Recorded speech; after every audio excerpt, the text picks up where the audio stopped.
One of the oldest working maps in magic is also one of the simplest. Earth, water, air and fire. I've worked with these elements in one form or another for most of my magical life, and what has become increasingly clear to me is that their real value is not in pretending they're some primitive version of chemistry. Their value is that they give us an extraordinarily useful language for understanding how things change. Because earth, water, air, and fire are not merely substances, they describe movements, ways that experience behaves, ways that consciousness organizes itself, ways that a magical operation develops. Once you understand them in that sense, the elements stop being four things you ceremonially point towards and start becoming a working model of transformation. Earth is the movement towards form. It is what settles, holds, and gives something enough structure to become real. Water is the movement of a relationship. It adapts, it flows around what cannot be approached directly. Air is perception, thought, language, attention, the way we distinguish one thing from another and decide what something means. And fire's activation, the moment something stops being merely possible and begins to happen. Now, none of these operate alone, and that's important. People sometimes approach elemental work as though we have four separate boxes. Here's an earth thing, here's a water thing, here's a fire thing. But experience does not work that way. Take anger. There is obviously fire in anger, the intensity, the heat, the urge to act. But there may also be water beneath it, hurt, grief, fear. There will usually be air running through it as well, the internal story about what happened and what it means. And sooner or later, earth becomes involved because the whole state enters the body. The jaw tightens, the shoulders change. Something that began as an experience has acquired form. And that gives us one of the most useful principles I know. A state is not a thing, it's a pattern. And if it's a pattern, it can be changed. That is where elemental work becomes practical, because we have a habit of attacking the whole problem. I need to stop being anxious. I need to become more confident. I need to get rid of this anger. Those are enormous instructions. But if I look at the same experience elementally, I can ask much more useful questions. What is keeping this pattern in its present form? That question opens things. Someone comes to me overwhelmed and I can spend half an hour discussing the overwhelm, or I can change one part of the pattern. Slow the breathing, change the posture, bring attention away from the enormous imagined future and into what is actually happening now. And remarkably often, the whole experience begins to reorganize. The circumstances may be identical, but the person experiencing them is no longer in quite the same state. The mixture has changed. And this is something I've seen repeatedly in magical work, in trance work, and simply in dealing with human beings. Sometimes transformation does not require us to move the whole mountain. It requires us to find the one stone holding the pattern in place. And the elements can help us recognize which stone that is. Earth, for example, is wonderful when life has become chaotic. If someone is scattered, overwhelmed, unable to settle, earth is precisely what is needed. Bring them back into the body. Give the experience form. Feel the floor. Sit down. Slow the pace. Something begins to gather, but the interesting thing is that the very same quality can become the problem. Too much earth becomes rigidity. And we all know that state, I've always been like this. This is just who I am. Nothing ever changes. Those statements sound like descriptions, but repeated often enough, they become structures. They become the psychic prisons in which we confine ourselves. And that's one of the things language does. A sentence can begin as an observation and gradually become architecture. And once it's become architecture, we start living inside it. In that situation, more earth will not help. Something needs to move, perhaps water. I've always loved water as an image of transformation because it rarely confronts directly. Put a stone in a river and the river does not declare war upon the stone.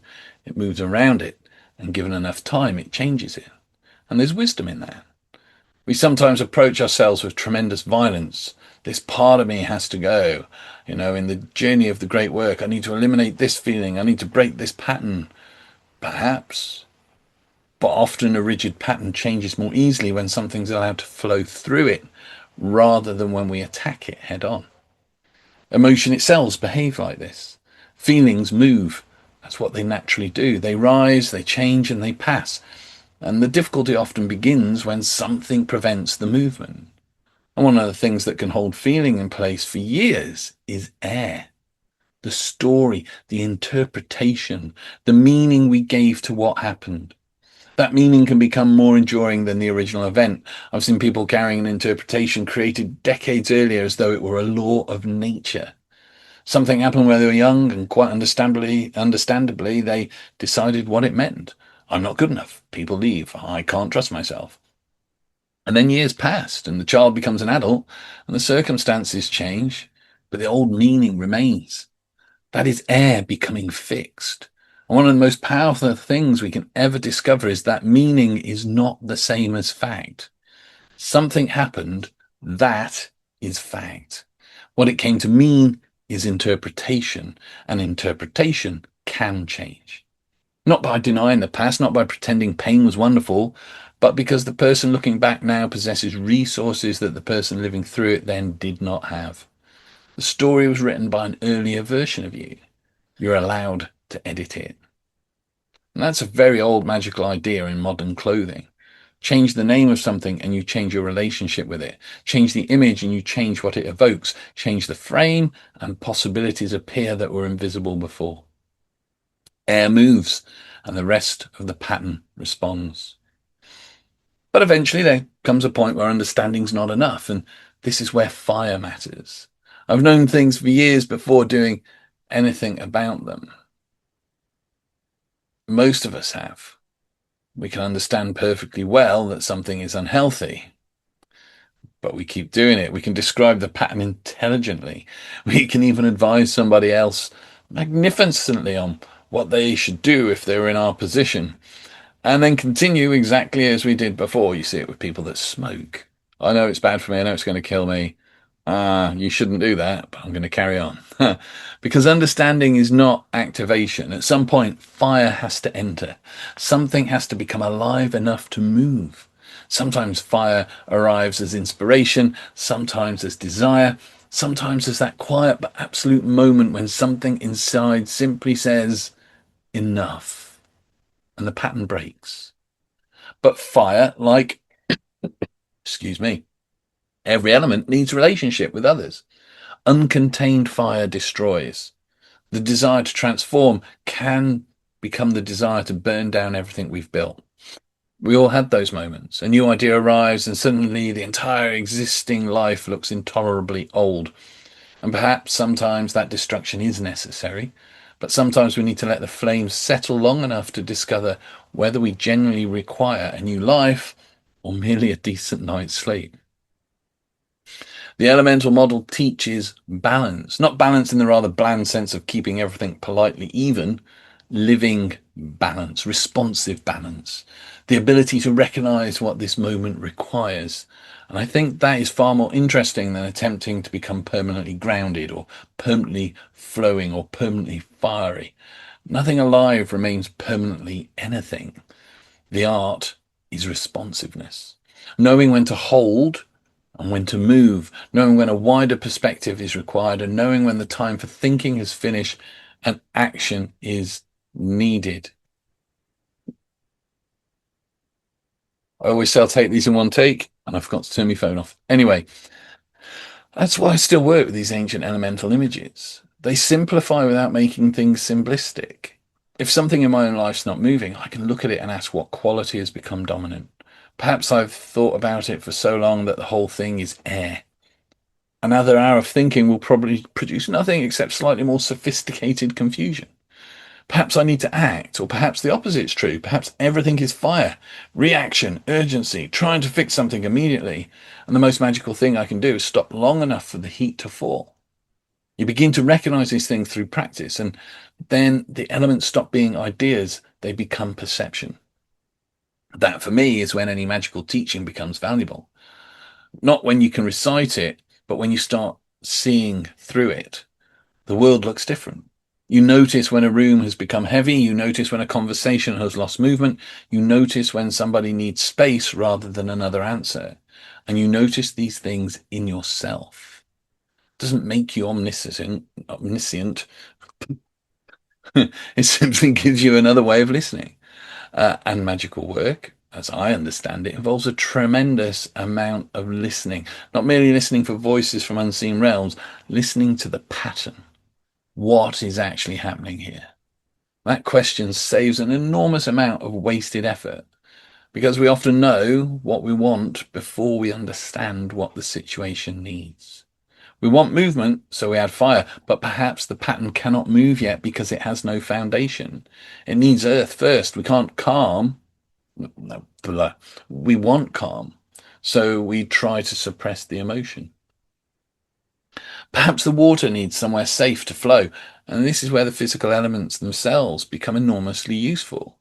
I do not think it's accidental that sitting beside a river can alter us, or that watching a flame for a while changes the quality of attention.